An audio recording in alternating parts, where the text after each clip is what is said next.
Welcome back to the cryptowrld channel, everyone. My name is Josh, and right now, Ethereum is rejecting from this important area of resistance in the short term, while Solana is doing the same thing as well, also rejecting from important resistance, while the price of Chainlink is getting closer towards confirming this new bearish pattern that we need to pay attention to. So I'll be talking about all of that and more later in the video, so definitely watch to the end.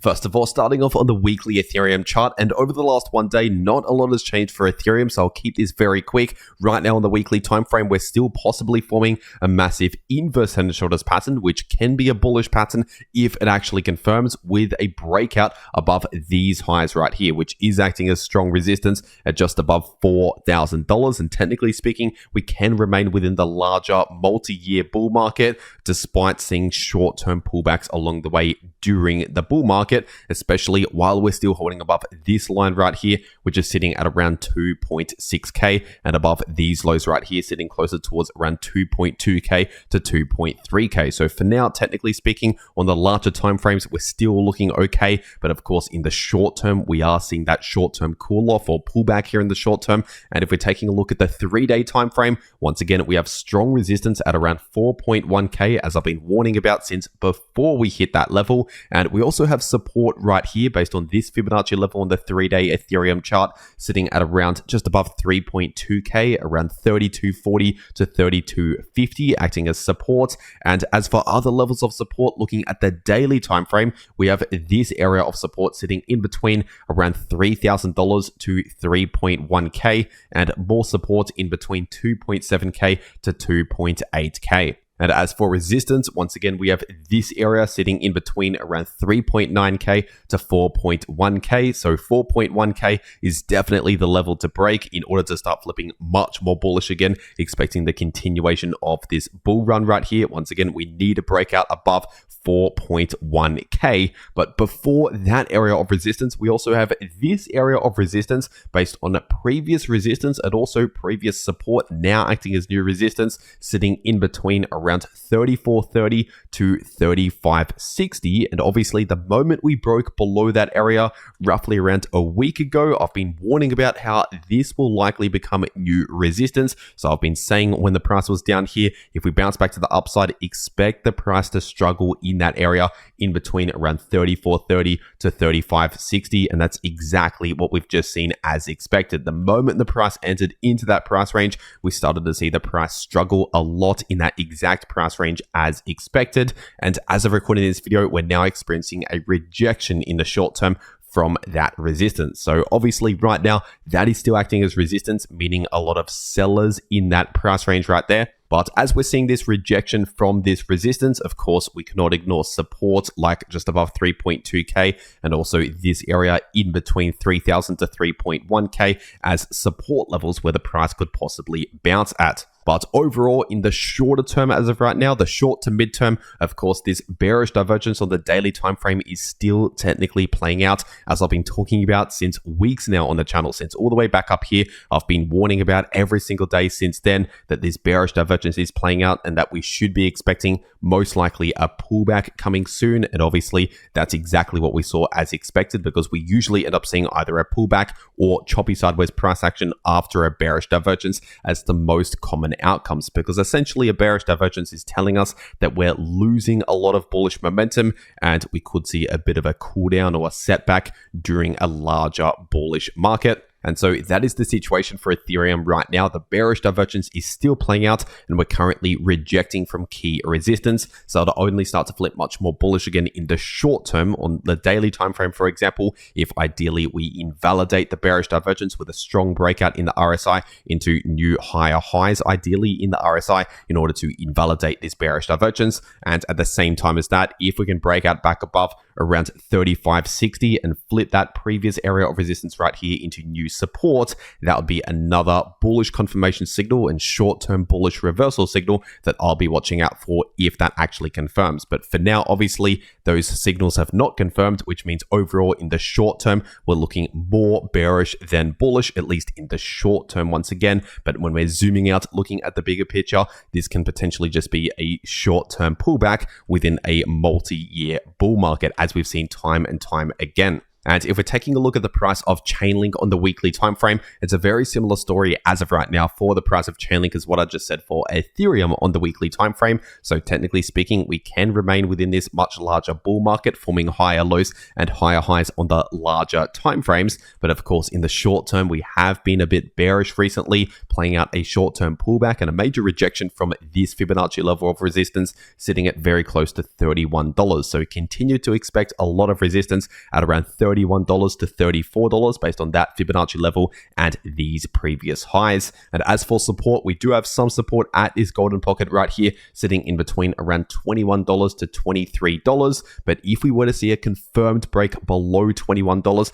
with, for example, a weekly candle close below $21, then in the short to midterm, that would be bad news for the price of Chainlink and will likely result in a drop at least down towards around $18. But below $18, we also have more support at around $16, and below that, more support at just above $12. But obviously, between now and then, we have a lot of other levels of support to pay attention to that I just mentioned. And if we're zooming into the shorter term for the price of Chainlink on the 8-hour time frame, we are getting extremely close to confirming this potential head and shoulders pattern, which I talked about in my last altcoin video just yesterday. Obviously, I talked about this head and shoulders pattern possibly forming, but not yet confirmed. And I said in order to actually confirm this pattern, we need to complete the right shoulder by seeing a pullback at some point over the next few days back down towards this neckline, which is sitting at just above $21. And then we need to see a confirmed break with candle closes below basically $21 in order to confirm the break for this head and shoulders pattern right here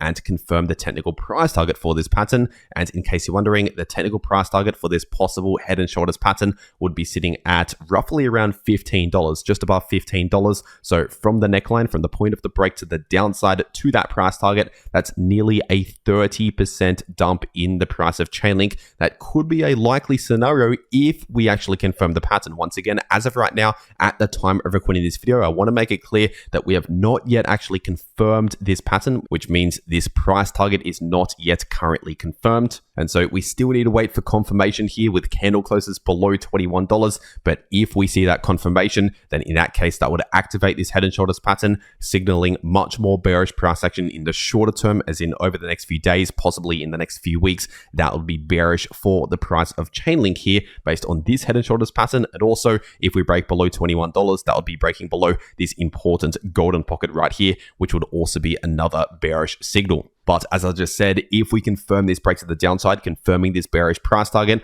of course, between now and $15, as I said earlier, we have these other levels of support to pay attention to, like close to $18 and close to $16, where the price could possibly bounce at along the way to the downside. So keep that in mind. Even if we have a bearish price target, we cannot ignore support. Just like how if we have a major bullish price target, we cannot ignore resistance. The price can still reject from strong levels of resistance, as we just saw recently at around $31. And so overall, the short-term situation is, of course, looking bearish right now as the price is forming a bearish pattern. But we're not just looking a little bit bearish due to this possible bearish pattern soon potentially about to confirm. Of course, we already have this bearish divergence currently playing out on the 8-hour Chainlink chart. And so this bearish divergence simply means we're likely going to see either a pullback or at the very least some choppy sideways price action as the most likely outcomes from a bearish divergence. And so far we have been seeing that over the last week, give or take, as we can see here.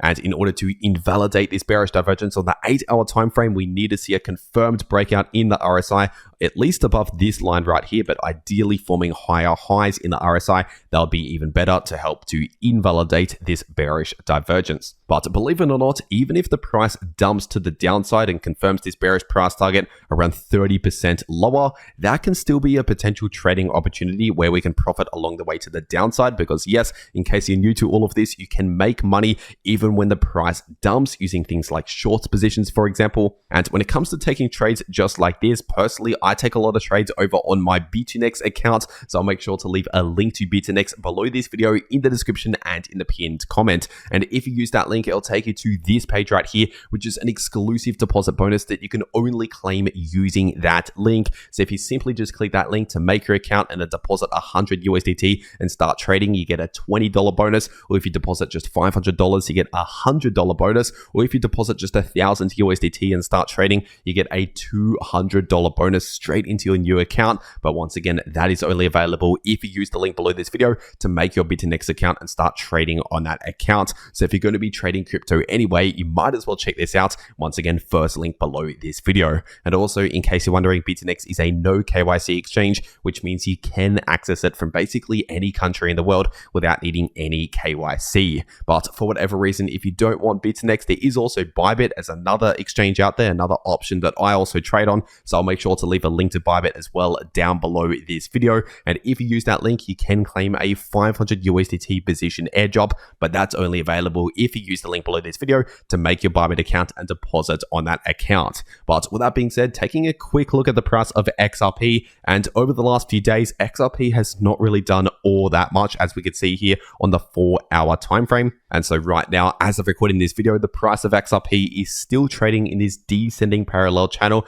which is essentially a short-term bearish trend, as we can see, forming lower highs and lower lows. And right now, the support line for this parallel channel is currently sitting right at around $1.90, and the line of resistance for this parallel channel is sitting at roughly around $2.60, and the center line is sitting at around $2.22. And in case you're new to this channel, usually the price of XRP and a lot of cryptos out there when it comes to parallel channels tends to gravitate towards the center line. So if we deviate well beyond the center line in either direction, oftentimes we basically get drawn back towards the center line, especially as we could see here recently. And so we can use this very basic information as a potential trading strategy, as I've shared recently here on the channel. So for example, if the price trades well above the center line, we can use that as a possible opportunity to short XRP, and vice versa. If the price trades well below the center line, we could possibly use that as an opportunity to long the price of XRP. But this is talking about very short-term trades that basically take a matter of hours, maybe a day to play out. And so of course, if you're longing right here, I'll not be holding that position for weeks and weeks, because before you know it, we might be dipping back below that level. So keep that in mind. This is looking at the 4-hour time frame,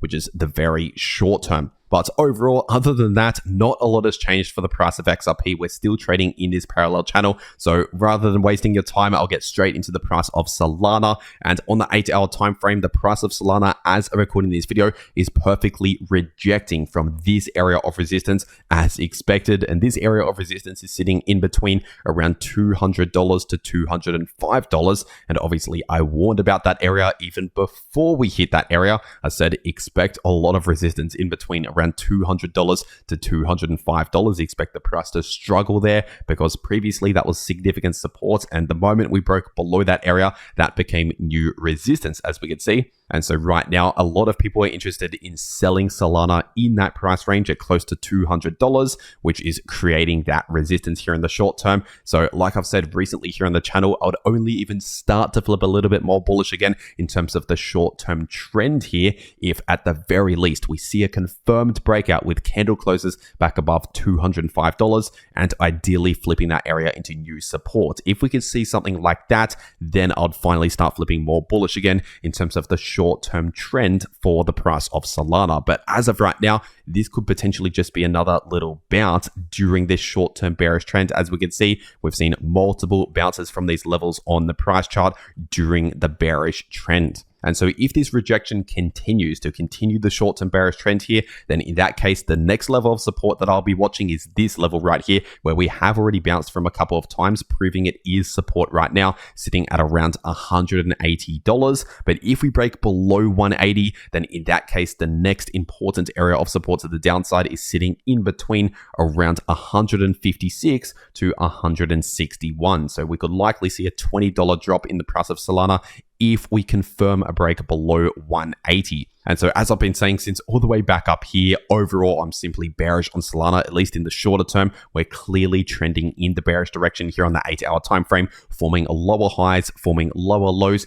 rejecting from resistance, breaking below support. That is all bearish price structure pointing in the bearish direction. And like I just said, I would only start to flip more bullish again, expecting a bullish reversal if we actually start confirming bullish reversal signals like breakouts above resistance and flipping previous resistance into new support and forming higher lows and higher highs and things like that. Those are signs of a bullish trend, and right now we're simply not seeing those signals. But remember, even during a bearish trend, you can profit along the way to the downside using things like short positions, for example. It's the exact opposite as a bullish trend, using long positions during a bullish trend. And once again, if you want to trade these moves in the price of any crypto using those short positions, for example, check out those links below this video to those exchanges if you want to claim those extra bonuses. And if you want to actually know how you can trade these moves in the price of any crypto, no matter if the price is bullish, bearish, or chopping around sideways, you can profit from all of that price action by watching these videos popping up right here on your screen. The video in the top left shows you how you can profit from bullish or bearish price action